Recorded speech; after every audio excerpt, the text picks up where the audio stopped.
Hi hello friends, ಎಲ್ಲರಿಗೂ ನಮ್ಮ ಅಮ್ಮನ ಅಡುಗೆಗೆ ಸ್ವಾಗತ. ಯಾರೆಲ್ಲ ನಮ್ಮ ಚಾನಲ್ನ ಸಬ್ಸ್ಕ್ರೈಬ್ ಮಾಡ್ಕೊಂಡಿದ್ದೀರಾ ಎಲ್ಲರಿಗೂ ಧನ್ಯವಾದಗಳು.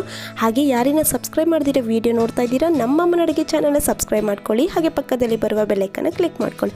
ಇವತ್ತು ನಾನು ಮಾಡ್ತಾ ಇರುವಂಥ ರೆಸಿಪಿ ವೆಜಿಟೇಬಲ್ ಪಲಾವ್. ಹಾಗೆಯೇ ಅದ್ರ ಜೊತೆ ಸೂಪರ್ ಆಗಿರುವಂಥ ರಾಯ್ತಾ ಮಾಡೋದು ಹೇಗೆ ಅಂತ ತೋರಿಸ್ಕೊಡ್ತಾ ಇದ್ದೀನಿ. ಇವಾಗ ವೆಜಿಟೇಬಲ್ ಪಲಾವ್ ಮಾಡೋದಕ್ಕೆ ಬೇಕಾಗಿರುವ ಇಂಗ್ರೀಡಿಯೆಂಟ್ಸ್ ಇಲ್ಲಿ ನಾನು 2 ಪಲಾವ್ ಎಲೆ ತೊಗೊಂಡಿದ್ದೀನಿ, ಚಕ್ಕೆ 1.5 ಇಂಚಸ್ ತೊಗೊಂಡಿದ್ದೀನಿ, ಲವಂಗ 6, ನಕ್ಷತ್ರವು 2 ತಗೊಂಡಿದ್ದೀನಿ, ಕಲ್ಲುವ 2 ತಗೊಂಡಿದ್ದೀನಿ, ಸೋಂಪು 1 ಟೇಬಲ್ ಸ್ಪೂನ್ ಅಷ್ಟು ತಗೊಂಡಿದ್ದೀನಿ, ಕಾಳುಮೆಣಸು 1 ಟೀ ಸ್ಪೂನ್, ಏಲಕ್ಕಿ 3. ಇಲ್ಲಿ ನಾನು ಹಸಿಮೆಣಸಿನಕಾಯಿ 10 ತಗೊಂಡಿದ್ದೀನಿ, ಬೆಳ್ಳುಳ್ಳಿ 2 ಟೇಬಲ್ ಸ್ಪೂನ್, ಶುಂಠಿ 1 ಇಂಚ್ ಅಷ್ಟು ತಗೊಂಡಿದ್ದೀನಿ, ಆಲೂಗಡ್ಡೆ 1ನೇ ಥರ ಮೀಡಿಯಮ್ ಸೈಜಲ್ಲಿ ಕಟ್ ಮಾಡಿ ಇಟ್ಕೊಂಡಿದ್ದೀನಿ, ಕ್ಯಾರೆಟ್ 1/4 ಕಪ್ ಅಷ್ಟು ತೊಗೊಂಡಿದ್ದೀನಿ, ಈ ಥರ ಮೀಡಿಯಮ್ ಸೈಜಲ್ಲಿ ಕಟ್ ಮಾಡಿ ಇಟ್ಕೊಂಡಿದ್ದೀನಿ, ಈರುಳ್ಳಿ 1ನೇ ಥರ ಉದ್ದುದಕ್ಕೆ ಕಟ್ ಮಾಡಿ ಇಟ್ಕೊಂಡಿದ್ದೀನಿ, ಬೀನ್ಸು 1/4 ಕಪ್ ಆಗೋಷ್ಟು ಈ ಥರ ಮೀಡಿಯಮ್ ಸೈಜಲ್ಲಿ ಕಟ್ ಮಾಡಿ ಇಟ್ಕೊಂಡಿದ್ದೀನಿ, ನೌಕಲು ಅಷ್ಟೇ ಈ ಥರ 1/4 ಕಪ್ ಆಗೋಷ್ಟು ಮೀಡಿಯಮ್ ಸೈಜಲ್ಲಿ ಕಟ್ ಮಾಡಿ ಇಟ್ಕೊಂಡಿದ್ದೀನಿ, ಕೊತ್ತಂಬರಿ ಸೊಪ್ಪು 1/4 ಕಪ್, ಪುದೀನ 1/4 ಕಪ್ ಅಷ್ಟು ತೊಗೊಂಡಿದ್ದೀನಿ, ಹಸಿ ಬಟಾಣಿ 1/4 ಕಪ್, ಟೊಮೆಟೊ 2ನೇ ಈ ಥರ ಉದ್ದುದಕ್ಕೆ ಕಟ್ ಮಾಡಿ ಇಟ್ಕೊಂಡಿದ್ದೀನಿ, ತುಪ್ಪ 4ರಿಂದ 5 ಟೇಬಲ್ ಸ್ಪೂನ್, ಎಣ್ಣೆ 3ರಿಂದ 4 ಟೇಬಲ್ ಸ್ಪೂನ್, ರುಚಿಗೆ ತಕ್ಕಷ್ಟು ಉಪ್ಪು. ಇಲ್ಲಿ ನಾನು 250 ಗ್ರಾಮ್ ಆಗೋಷ್ಟು ಬಾಸ್ಮತಿ ಅಕ್ಕಿನ 2-3 ಸತಿ ಕ್ಲೀನಾಗಿ ವಾಶ್ ಮಾಡಿ ಈ ಥರ 20 ನಿಮಿಷ ನೀರಲ್ಲಿ ಈ ಥರ ನೆನೆಗೆ ಬಿಟ್ಟಿದ್ದೀನಿ. ಇವಾಗ ಮಾಡೋದು ಹೇಗೆ ಅಂತ ನೋಡೋಣ. ಅದಕ್ಕಿಂತ ಮುಂಚೆ ನಾವು ಒಂದು ಪೇಸ್ಟ್ ರೆಡಿ ಮಾಡ್ಕೋಬೇಕು. ಅದಕ್ಕೆ ನಾನಿಲ್ಲಿ ಮಿಕ್ಸಿ ಜಾರ್ ತೊಗೊಂಡಿದ್ದೀನಿ. ಇದಕ್ಕೆ ಕಾಳುಮೆಣಸು, ಲವಂಗ 3 ಹಾಕಿದ್ದೀನಿ, ಏಲಕ್ಕಿ 1 ಹಾಕಿದ್ದೀನಿ, ಚಕ್ಕೆ 1 ಇಂಚನ್ನ ಈ ಥರ ಕಟ್ ಮಾಡಿ ಹಾಕ್ಕೊಂಡಿದ್ದೀನಿ, ಸೋಂಪು ಇಲ್ಲಿ ನಾನು ಅರ್ಧ ಹಾಕ್ಕೊತಾ ಇದ್ದೀನಿ, ಅರ್ಧ ಟೇಬಲ್ ಸ್ಪೂನ್,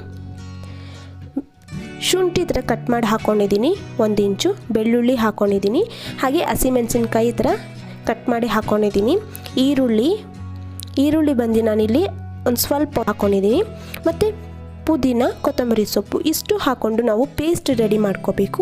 ಮೊದಲು ನಾನು ಈ ಥರ ತರಿಯಾಗಿ ರುಬ್ಕೊಂಬಂದಿದ್ದೀನಿ ನೋಡಿ. ಇವಾಗ ಇದೆಲ್ಲ ತರಿಯಾಗಿ ಈ ಥರ ರುಬ್ಕೊಂಡಿದ್ದಾದಮೇಲೆ ಇದಕ್ಕೊಂದು ಸ್ವಲ್ಪ 1-2 ಟೇಬಲ್ ಸ್ಪೂನ್ ನೀರು ಹಾಕ್ಕೊಂಡು ಪೇಸ್ಟ್ ಮಾಡ್ಕೊಂಡು ಬರ್ತೀನಿ ನೋಡಿ. ಇವಾಗ ಪೇಸ್ಟು ಕೂಡ ರೆಡಿಯಾಗಿದೆ.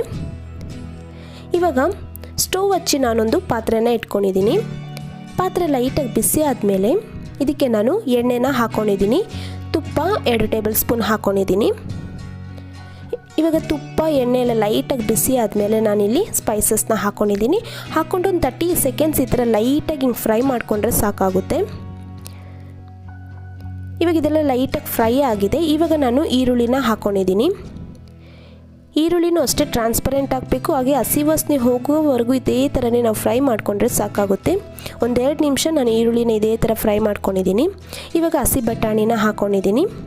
ಹಸಿ ಬಟಾಣಿ ಹಾಕ್ಕೊಂಡು ಒಂದು ಸ್ವಲ್ಪ ಹೊತ್ತು ಈ ಥರ ಫ್ರೈ ಮಾಡ್ಕೋಬೇಕಾಗುತ್ತೆ. 1 ನಿಮಿಷ ಫ್ರೈ ಮಾಡಿಕೊಂಡ್ರೆ ಸಾಕು. ಇವಾಗ ಇದೆಲ್ಲ ಫ್ರೈ ಮಾಡಿದಾಗಿದೆ. ಇವಾಗ ನಾನು ಆಲೂಗಡ್ಡೆ, ಕ್ಯಾರೆಟ್, ಬೀನ್ಸ್ ಹಾಕಿದ್ದೀನಿ, ಹಾಗೆ ನೌಕೋಲ್ ಇಷ್ಟು ಹಾಕ್ಕೊಂಡು ಚೆನ್ನಾಗಿ ಈ ಥರ ಫ್ರೈ ಮಾಡ್ಕೋಬೇಕು ನೋಡಿ. ಇದೇ ಥರನೇ ಒಂದು 2 ನಿಮಿಷ ನಾವು ಚೆನ್ನಾಗಿ ಫ್ರೈ ಮಾಡಿಕೊಂಡ್ರೆ ಟೇಸ್ಟು ಚೆನ್ನಾಗಿರುತ್ತೆ. ಇವಾಗ ನಾನೊಂದು ಸ್ವಲ್ಪ ಉಪ್ಪನ್ನು ಹಾಕ್ಕೊಂಡು ಚೆನ್ನಾಗಿ ಇದೇ ಥರನೇ 1-2 ನಿಮಿಷ ಫ್ರೈ ಮಾಡ್ಕೊತಾ ಇದ್ದೀನಿ ನೋಡಿ. ಇವಾಗ 2 ನಿಮಿಷ ಫ್ರೈ ಮಾಡಿದಾದ್ಮೇಲೆ ಒಂದು ಸ್ವಲ್ಪ ಹೊತ್ತು 1-2 ನಿಮಿಷ ಬಿಡೋಣ ಇದೇ ಥರ ಲಿಡ್ ಕ್ಲೋಸ್ ಮಾಡಿ. ಇವಾಗ ನೋಡಿ 2 ನಿಮಿಷ ಆಗಿದೆ ನೋಡಿ, ಎಲ್ಲ ಚೆನ್ನಾಗಿ ಈ ಥರ ಫ್ರೈ ಆಗಿದೆ.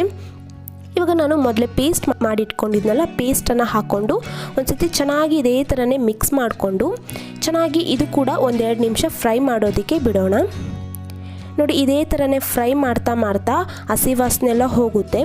ಇವಾಗ ನಾನು ಟೊಮೆಟೊನ ಹಾಕ್ಕೊಂಡಿದ್ದೀನಿ ನೋಡಿ. ಟೊಮೆಟೊ ಹಾಕ್ಕೊಂಡು ಚೆನ್ನಾಗಿ ಈ ಥರ ಮಿಕ್ಸ್ ಮಾಡ್ಕೋಬೇಕು. ಟೊಮೆಟೊ ಸಾಫ್ಟ್ ಆಗಬೇಕು, ಅಲ್ಲಿವರೆಗೂ ನಾವು ಇದೇ ಥರನೇ ಫ್ರೈ ಮಾಡ್ಕೋಬೇಕಾಗುತ್ತೆ. ಇವಾಗ ನಾನು ಲಿಡ್ ಕ್ಲೋಸ್ ಮಾಡಿ 1-2 ನಿಮಿಷ ಬಿಡ್ತೀನಿ. ಇವಾಗ ನೋಡಿ 2 ನಿಮಿಷ ಆಗಿದೆ ನೋಡಿ, ಎಲ್ಲ ಚೆನ್ನಾಗಿ ಇದೇ ಥರನೇ ಫ್ರೈ ಆಗ್ತಾಯಿದೆ. ಟೊಮೆಟೊನು ಕೂಡ ಒಂದು ಸ್ವಲ್ಪ ಸಾಫ್ಟ್ ಆಗಿದೆ, ಹಾಗೆಯೇ ಮಸಾಲ ಕೂಡ ಎಣ್ಣೆ ಬಿಡಬೇಕು, ಆವಾಗ ಟೇಸ್ಟು ಸೂಪರಾಗಿರುತ್ತೆ. ಇವಾಗ ನಾನು ಬಾಸ್ಮತಿ ಅಕ್ಕಿನ ನೀರೆಲ್ಲ ತೆಗ್ದು ಹಾಕಿದ್ದೀನಿ. ಹಾಕ್ಕೊಂಡು ಒಂದು ಸ್ವಲ್ಪ ಚೆನ್ನಾಗಿ ಇದೇ ಥರನೇ ಮಿಕ್ಸ್ ಮಾಡ್ಕೋಬೇಕು. ಮಸಾಲೆ ಎಲ್ಲ ಚೆನ್ನಾಗಿ ಮಿಕ್ಸ್ ಆಗಬೇಕು. ನೋಡಿ ಇವಾಗ ಇದೆಲ್ಲ ಒಂದು ಸತಿ ಚೆನ್ನಾಗಿ ಮಿಕ್ಸ್ ಮಾಡ್ಕೊಂಡಿದ್ದಾದಮೇಲೆ ನೀರನ್ನು ಹಾಕ್ಕೊತಾ ಇದ್ದೀನಿ. ಇಲ್ಲಿ ನಾನು 1 ಗ್ಲಾಸ್ ಬಾಸ್ಮತಿ ಅಕ್ಕಿಗೆ 1.5 ಗ್ಲಾಸ್ ನೀರು ಹಾಕ್ಕೊಂಡಿದ್ದೀನಿ. ಆವಾಗ ಕರೆಕ್ಟಾಗಿರುತ್ತೆ. ನೋಡಿ 1.5 ಗ್ಲಾಸು ನೀರು ಬಂದು ಬಿಸಿ ನೀರು ಹಾಕಿರೋದು. ಪಲಾವ್ಗೆ ನೀವು ಈ ಥರ ಬಿಸಿ ನೀರು ಹಾಕೋದ್ರಿಂದ ಟೇಸ್ಟ್ ಫ್ಲೇವರು ಚೆನ್ನಾಗಿರುತ್ತೆ. ನೋಡಿ ಬಿಸಿ ನೀರು ಹಾಕಿದ ತಕ್ಷಣವೇ ಒಂದು ಸ್ವಲ್ಪ ರುಚಿಗೆ ತಕ್ಕಷ್ಟು ಉಪ್ಪು ಹಾಕ್ಕೊಂಡು ಟೇಸ್ಟ್ ನೋಡಿ ಹಾಕ್ಕೊಳ್ಳಿ. ಆಮೇಲೆ ತುಪ್ಪ 1 ಟೇಬಲ್ ಸ್ಪೂನ್ ಹಾಕ್ಕೊಂಡು ಈ ಥರ ಲಿಡ್ ಕ್ಲೋಸ್ ಮಾಡಿ ಇಟ್ಕೊಂಡಿದ್ದೀನಿ. ನೋಡಿ ಇವಾಗ ನೀರೆಲ್ಲ ಡ್ರೈ ಆಗಿದೆ ಅಲ್ಲ, ಈ ಥರ ನೀರೆಲ್ಲ ಡ್ರೈ ಆದಮೇಲೆ ಒಂದು ಸತಿ ಈ ಥರ ಚೆನ್ನಾಗಿ ಲೈಟಾಗಿ ಈ ಥರ ಮಿಕ್ಸ್ ಮಾಡಿಕೊಂಡು ಈ ಥರ ದಮ್ಮಲ್ಲಿ ಬೇಯೋದಕ್ಕೆ ಬಿಡಬೇಕಾಗುತ್ತೆ. ಬಾಸ್ಮತಿ ಅಕ್ಕಿ ಈ ಥರ ನೀರು ಡ್ರೈ ಆದಮೇಲೆ ಈ ಥರ ನೀವು ಸ್ಟವ್ ಆಫ್ ಮಾಡಿ ಈ ಥರ ಲಿಡ್ ಕ್ಲೋಸ್ ಮಾಡಿ ಬಿಟ್ಟರೆ ಅದು ಹಾಗೇ ಚೆನ್ನಾಗಿ ಬೇಯುತ್ತೆ. ಅಷ್ಟೊತ್ತರಲ್ಲಿ ಇಲ್ಲಿ ನಾವು ರಾಯ್ತಾನ ರೆಡಿ ಮಾಡ್ಕೊಳ್ಳೋಣ. ಅದಕ್ಕೆ ಹಸಿಮೆಣಸಿನ್ಕಾಯಿ 2, ಕೊತ್ತಂಬರಿ ಸೊಪ್ಪು 2 ಟೇಬಲ್ ಸ್ಪೂನ್, ಈರುಳ್ಳಿ 1/4 ಕಪ್ ತೊಗೊಂಡಿದ್ದೀನಿ, 1 ಮೀಡಿಯಮ್ ಸೈಜ್ ಟೊಮೆಟೊನ ಚಿಕ್ಕದಾಗಿ ಕಟ್ ಮಾಡಿ ಇಟ್ಕೊಂಡಿದ್ದೀನಿ, ಸೌತೆಕಾಯಿ 1/4 ಕಪ್ ತೊಗೊಂಡಿದ್ದೀನಿ, ಜೀರಿಗೆ ಪುಡಿ 1 ಟೀ ಸ್ಪೂನ್, ರುಚಿಗೆ ತಕ್ಕಷ್ಟು ಉಪ್ಪು. ಇಲ್ಲಿ ನಾನು ಮೊಸರು 250 ml ತೊಗೊಂಡಿದ್ದೀನಿ, 1/4 ಲೀಟ್ರಸ್ ತೊಗೊಂಡಿದ್ದೀನಿ. ಇವಾಗ ಇಲ್ಲಿ ನಾನು ಮೊಸರನ್ನ ಚೆನ್ನಾಗಿ ಈ ಥರ ಬೀಟ್ ಮಾಡ್ಕೊಂಡಿದ್ದೀನಿ. ಗಂಟಿಲ್ದೇದಂಗೆ ನೀರು ಹಾಕೋಕ್ಕಿಂತ ಮುಂಚೆ ಈ ಥರ ಬೀಟ್ ಮಾಡಿ ಮತ್ತು ನೀರು ಒಂದು ಸ್ವಲ್ಪ ನಿಮ್ಮ ಕನ್ಸಿಸ್ಟೆನ್ಸಿ ಯಾವ ಥರ ಬೇಕೋ ಆ ಥರ ನೋಡಿ ನೀರು ಹಾಕ್ಕೊಳ್ಳಿ. ಇವಾಗ ನಾನು ಈರುಳ್ಳಿನ ಹಾಕ್ಕೊತಾ ಇದ್ದೀನಿ, ಟೊಮೆಟೊನ ಹಾಕ್ಕೊಂಡಿದ್ದೀನಿ, ಹಾಗೆ ಹಸಿಮೆಣಸಿನ್ಕಾಯಿ ಖಾರ ಯಾವ ಥರ ಬೇಕೋ ಆ ಥರ ನೋಡಿ ಹಾಕೋಬೋದು, ಕೊತ್ತಂಬರಿ ಸೊಪ್ಪು, ಇವಾಗ ಸೌತೆಕಾಯಿನ ಹಾಕ್ಕೊಂಡಿದ್ದೀನಿ. ನಿಮಗೆ ಕ್ಯಾರೆಟ್ ಬೇಕಂದರೆ ಕ್ಯಾರೆಟ್ ಕೂಡ ಹಾಕೋಬೋದು. ಇವಾಗ ರುಚಿಗೆ ತಕ್ಕಷ್ಟು ಉಪ್ಪು ಹಾಕಿದಾದ್ಮೇಲೆ ನಾನಿಲ್ಲಿ ಜೀರಿಗೆ ಪುಡಿನ ಹಾಕ್ಕೊಂಡಿದ್ದೀನಿ. ಹಾಕ್ಕೊಂಡು ಚೆನ್ನಾಗಿ ಮಿಕ್ಸ್ ಮಾಡಿಕೊಂಡ್ರೆ ರಾಯ್ತ ಕೂಡ ರೆಡಿಯಾಗಿದೆ ಫ್ರೆಂಡ್ಸ್. ಇವಾಗ ನಾನು ರಾಯ್ತನೂ ರೆಡಿ ಮಾಡಾಗಿದೆ. ಇವಾಗ ಪಲಾವ್ ಕೂಡ ಸೂಪರಾಗಿ ರೆಡಿಯಾಗಿದೆ. ಇವಾಗ ನಾನು ಸರ್ವಿಂಗ್ ಪ್ಲೇಟಲ್ಲಿ ವೆಜಿಟೇಬಲ್ ಪಲಾವ್ ಹಾಕಿದ್ದೀನಿ, ಹಾಗೆ ಕೂಡ ರಾಯ್ತನೂ ಹಾಕ್ಕೊತಾ ಇದ್ದೀನಿ. ಸೂಪರ್ ಕಾಂಬಿನೇಷನ್ ಅಲ್ವಾ? ನೀವು ಕೂಡ ಮನೇಲಿ ಒಂದ್ಸತಿ ಟ್ರೈ ಮಾಡಿ, ಸೂಪರಾಗಿರುತ್ತೆ. ಸಿಂಪಲಾಗಿ ಏನಾದ್ರು ಫಂಕ್ಷನ್ ಮಾಡ್ತಾ ಇದ್ದೀರಾ ಅಂದರೆ ಈ ಥರ ಮಾಡ್ಕೋಬೋದು. ಮನೆಗೆ ಯಾರಾದರೂ ಗೆಸ್ಟ್ ಬಂದಾಗ ಕೂಡ ಮಾಡ್ಕೋಬೋದು, ಸೂಪರಾಗಿರುತ್ತೆ. ನೀವು ಕೂಡ ಮನೇಲಿ ಒಂದ್ಸತಿ ಟ್ರೈ ಮಾಡಿ, ಹೇಗೆ ಬಂತು ಅಂತ ಕಮೆಂಟ್ ಮಾಡಿ. ಹಾಗೆ ನಮ್ಮ ಅಮ್ಮನ ಅಡುಗೆ ಚಾನಲ್ನ ಸಬ್ಸ್ಕ್ರೈಬ್ ಮಾಡ್ಕೊಳ್ಳಿ, ಪಕ್ಕದಲ್ಲಿ ಬರುವ ಬೆಲ್ ಐಕನ್ನ ಕ್ಲಿಕ್ ಮಾಡ್ಕೊಳ್ಳಿ. ಈ ವಿಡಿಯೋ ನೋಡಿರುವ ಎಲ್ಲ ವೀಕ್ಷಕರಿಗೂ ಧನ್ಯವಾದಗಳು.